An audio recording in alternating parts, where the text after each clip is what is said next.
Chief Minister of Meghalaya, Conrad Sangma, at a press briefing held on 6 June 2023, had responded to queries on the current power scenario in the entire state of Meghalaya. While addressing the media, Conrad Sangma said that as far as past projects were concerned, there had been no cancellation as such, but certain procedures regarding implementation of the same had to be adhered to. On the issue of border settlement between Assam and Meghalaya, Conrad Sangma informed that a joint inspection would be conducted towards the end of June this year. This is with an intention to build up the confidence of the people, he added. See, there were certain projects that were signed during that time, but it was not It was not that we had simply cancelled it. There was an inquiry set into the procedure in which it was done, and if you recall, during that time, that there were procedural lapses that took place, which would have been challenged in audit.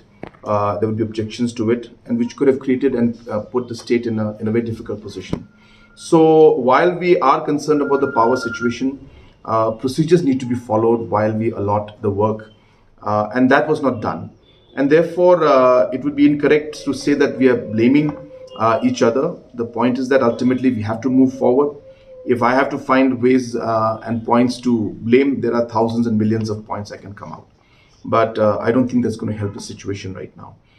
But we have to realize that this is a difficult situation, and we are doing our best to try to keep it stable as of now, and then to where it is, and hopefully we'll be able to minimize things as we move forward. We will do it sometime towards the end of June. So it's not inspection as such, but the two chief ministers will go to certain areas where we have found that there's been a lot of tension, and the idea is to build up the confidence of the people there, and also to send a positive message to the people that we are serious to find a solution to this problem. So